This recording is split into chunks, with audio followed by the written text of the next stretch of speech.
श्री शिवाय नमस्तुभ्यम। हर हर महादेव, जय महाकाल। कैसे हैं आप सभी लोग? महादेव के उपाय फैमिली की तरफ से आप सभी लोगों को धनतेरस और दीपावली की बहुत बहुत शुभकामनाएं। और ये इस बार की धनतेरस, इस बार की दिवाली आप सभी लोगों की बहुत अच्छी हो। महादेव का आशीर्वाद आपके ऊपर हो, धन्वंतरी का आशीर्वाद आपको मिले, यही मैं महादेव जी से और भगवान धन्वंतरी जी से प्रार्थना करता हूँ। और देखिए, धनतेरस और दिवाली का सबसे अचूक उपाय बताया पूज्य गुरु जी ने। चाहो तो धनतेरस के दिन या फिर दिवाली के दिन आप सभी लोगों को इस एक बेलपत्र का अचूक उपाय करना ही करना है। पूज्य गुरु जी की कथा से सुन करके और समझ करके पूरे उपाय को बहुत आसान भाषा में आपको बताऊंगा, परंतु उससे पहले आप सबसे बस एक छोटी सी प्रार्थना करना चाहूंगा कि जो भी लोग पहली बार आए हैं ना, चैनल को सब्सक्राइब जरूर करेंगे और वीडियो को लाइक करके महादेव का कोई सा भी प्यारा नाम कमेंट बॉक्स में लिखना नहीं भूलेंगे। इस पूरे वीडियो में सिर्फ 3 महा उपायों के बारे में बात करेंगे, जो कि आपको मात्र एक बार उपाय को करना होगा। तो ध्यान से सुनना है और समझने की कोशिश करना है। सबसे पहले बात करते हैं हमारे पहले वाले उपाय की। ये वाला उपाय पूज्य गुरु जी ने खास करके बताया कि अभी जो हाल में कथा चल रही थी शिव महापुराण की, जिसमें कार्तिक खंड का वर्णन करते हुए गुरुदेव ने कहा कि जब आपके जीवन में धन को लेकर के और कर्ज को लेकर के समस्याएं बन रही है, आपका कोई व्यापार है और आप सोच रहे हो कि भाई मैं इसमें निवेश करता चला जा रहा हूं, लेकिन पैसा कहीं से आ ही नहीं रहा है, धन कहीं से आ ही नहीं रहा है ना, पैसे की बहुत ज्यादा कमी है, कोई कर्ज लिया हुआ है वो चुकता नहीं हो रहा है, या फिर आप जितना चाहते हो कि भैया तरक्की नहीं मिल रही है, आपका मेहनत जितना कर रहे हो उतना मेहनत के बराबर का फल आपको नहीं मिल रहा है। गुरुदेव ने कहा इस वाली धनतेरस या फिर दिवाली दोनों में से किसी भी एक दिन इस वाले उपाय को करना, और पूरे 1 साल के बाद आपको कितना मेरा देव आदिदेव महादेव देता है बताइएगा जरूर। गुरुदेव ने कहा मात्र एक बेलपत्र देना आज की शाम के समय पर, है ना, समय का विशेष करके ध्यान रखना। शाम को जब प्रदोष काल का समय होता है, आप अपने घर में ठाकुर जी की आरती करते हैं, एक बेलपत्र आपको चाहिए और इसी एक बेलपत्र के साथ में आपको लेना है चंदन। अब ध्यान से देखना, मैंने यहाँ पर काफी सारे चंदन बताए हैं, आपको लाल चंदन और पीला चंदन, केवल ये 2 वाले चंदन लेने हैं। काफी सारे ये ऐसे मार्केट में आते हैं ना नारंगी चंदन, इस तरीके के चंदन आपको नहीं लेना है, ध्यान रखना। जो भी लाल चंदन लो ये भी ओरिजिनल हो सकता है कि अगर आपके पास में कोई लकड़ी रखी हुई हो लाल चंदन की, उसे घिस करके जो आप चंदन लें वो ले सकते हैं। पीला चंदन नहीं है, आप अष्टगंध दे सकते हैं, इस चीज का ध्यान रखना। तो लाल और पीला चंदन, और इसी के साथ में आपको थोड़े से लेने होंगे चावल। और चावल में भी कितने? मात्र 2 चावल के दाने लेने हैं, जो अक्षत होने चाहिए। जो चित्र में आपको दिखाई दे रहा है ये पूरा का पूरा आखा चावल का दाना है। इस तरीके से आपको 2 चावल के दाने लेने हैं। प्रदोष काल के समय जब आपके घर में ठाकुर जी की आरती हो, उसी समय पर अगर आपके पास में भगवान धन्वंतरी की कोई फोटो है, मूर्ति है, तो उसे सामने रख लीजिए। नहीं है तो भगवान श्री हरि नारायण विष्णु जी के सम्मुख में ही आप इस उपाय को कर सकते हैं। सबसे पहले आपको करना क्या होगा कि जो आपने यहाँ पर एक दीपक प्रज्वलित करना है, उस दीपक के अंदर आपको लगानी है गोल बाती और इसके अंदर भरना होगा घी। इस तरीके से सबसे पहले एक दीपक रख लेना, थोड़ी सी जगह को स्वच्छ करके यहाँ पर और उसे गंगा जल से साफ कर लेना। वहीं पर आपको उस एक बेलपत्र को कुछ इस तरीके से आपको रख देना है, जैसा कि मैं यहाँ पर बताने की पूरी कोशिश कर रहा हूँ, आप समझ सकते हो। सम्मुख में आपको एक बेलपत्र इस तरीके से आपको यहाँ पे रख देना है। रख देने के पश्चात आपको इसके ऊपर गंगा जल के 7 बार छींटे मारने हैं। कितने बार? 7 बार छींटे मारने हैं। किनका ना ध्यान करते हुए? भगवान धन्वंतरी का ध्यान करते हुए, ठीक है। उसके पश्चात आपको सबसे पहले अपने दाहिने हाथ की अनामिका उंगली से इसके ऊपर 2 बिंदी लगानी है।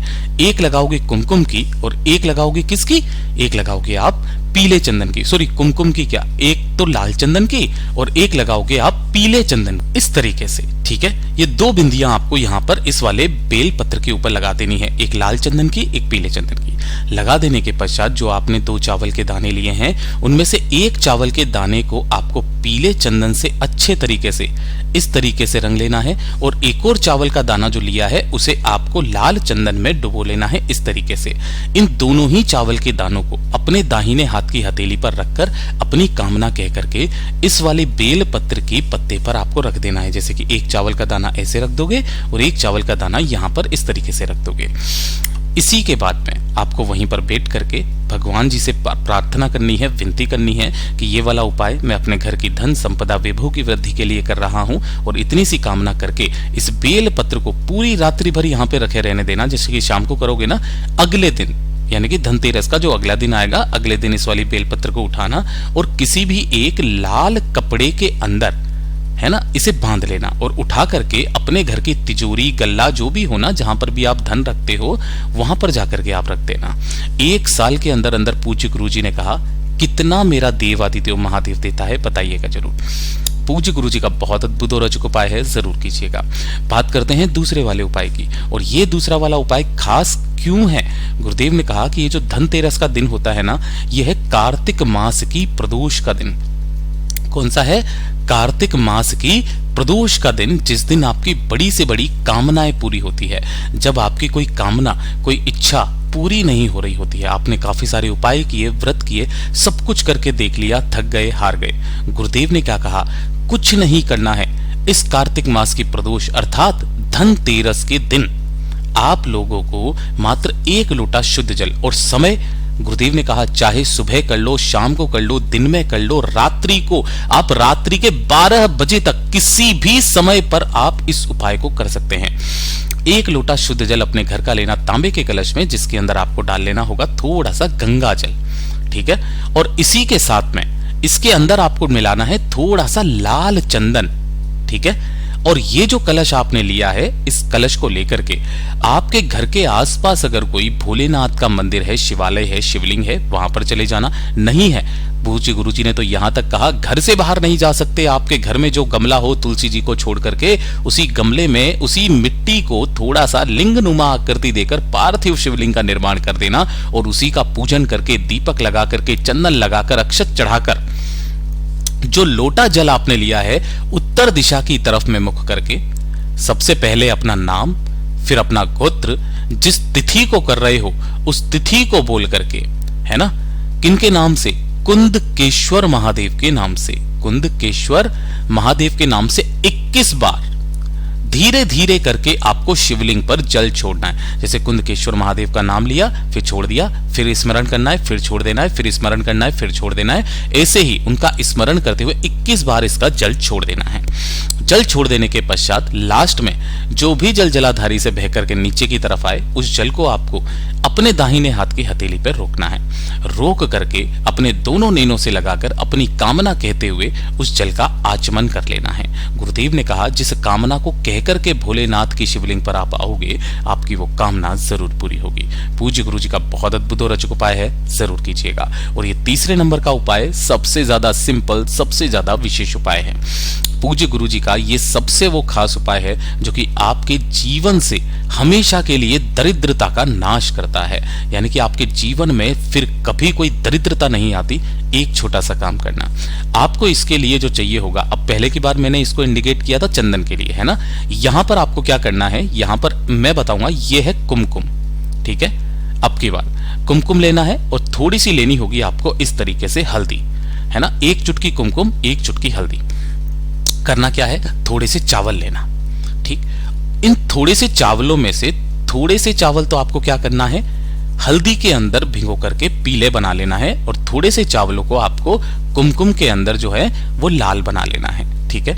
अब आपको क्या करना है कि ये जो लाल वाले चावल हैं जिनको आपने कुमकुम में भिगोए हुए हैं, इन्हें किसी भी एक पीली पोटली के अंदर, कौन से, लाल वाले चावल पीली पोटली के अंदर, और जो हल्दी वाले चावल हैं उन्हें किसी भी लाल पोटली के अंदर इस तरीके से आपको रख लेना है। पोटली बना लो, कोई कपड़ा हो, पीला लाल कपड़ा, उसके अंदर बांध लो। अब ये जो दोनों की दोनों पोटली हैं, इन दोनों पोटली को कैसे भी करके, जो आपने पीली पोटली ली है जिसके अंदर कुमकुम वाले चावल हैं, इन्हें ले जा करके देव आदिदेव महादेव जी का जो भी मंदिर हो, है ना, महादेव का मंदिर हो, अपनी कामना कह करके महादेव के मंदिर में धनतेरस के दिन रख करके चले आ जाना। और उसके पश्चात जो ये लाल वाली पोटली है जिसके अंदर पीले चावल हैं, नारायण भगवान के स्वरूप का जो मंदिर हो, राधा कृष्ण जी का मंदिर हो, विष्णु जी का मंदिर हो, राम जी का मंदिर हो, जो मंदिर हो भगवान श्री हरि नारायण विष्णु जी के स्वरूप का, चाहे सत्यनारायण जी का मंदिर हो, अपनी कामना कह करके धनतेरस के दिन वहां पर रख करके चले आ जाना। पूज्य गुरु जी ने कहा उस दिन के बाद से देखिएगा आप कभी पीछे मुड़ करके नहीं देखोगे, आप जीवन में सदैव आगे बढ़ते ही चले जाओगे। पूज्य गुरु जी के ये सभी उपाय बहुत ही ज्यादा खास और अद्भुत है, जरूर कीजिएगा। वीडियो पसंद आए तो लाइक करना, चैनल को सब्सक्राइब जरूर कीजिएगा।